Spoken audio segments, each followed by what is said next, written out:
Sa Indonesia, nag-aalab ang damdamin ng mga tao. Protests sa lansangan, gusaling nasusunog at galit ng mamamayan. Isang bansang humihingi ng pagbabago. Nagsimula ang kaguluhan sa isang iskandalo.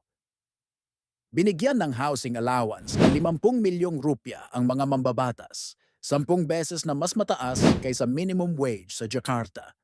Sa panahong hirap na hirap ang taumbayan sa taas ng presyo, ito'y nag-udyok ng matinding galit. Lalong tumindi ang emosyon nang masawi si Afan Kurniawan, isang 21 taong delivery rider, matapos masagasaan ng police armored vehicle habang may demonstrasyon. Mula rito, kumalat ang kaguluhan.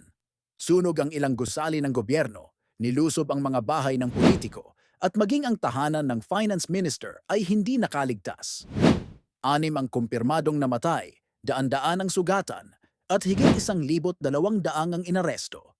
Dahil dito, napilitang kumilos si Pangulong Prabowo Subianto, kinansela niya ang biyahe abroad, ipinangakong babawiin ang perks ng mga mambabatas, at iniutos ang investigasyon laban sa abusadong pulisya. Ngunit hindi dito natapos ang krisis.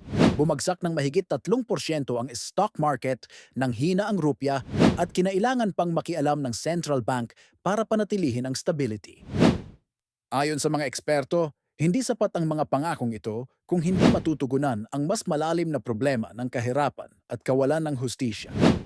Sa likod ng kaguluhan, naroon ang tunay na hinaing ng mga tao.